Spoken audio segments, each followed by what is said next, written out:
Tadi, baru kemarin, Tuan Guru Haji Hadi bentangkan di Parlimen RUU nak minta supaya Akta 355 yang selama ini mengekang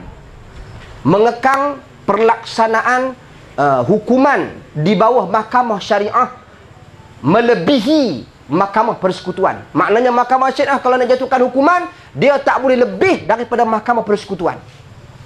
Hukuman paling berat di bawah Mahkamah Syariah, paling berat lah, 3 tahun penjara, 5,000 denda, 6 kali sebatan.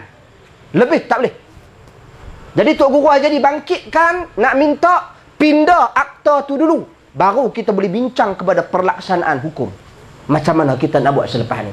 Selama mana akta tersebut tak dipindah, hamba tak payah sembang lah, hudud potong tangan, potong, tak payah sembang. Takkan boleh buat macam.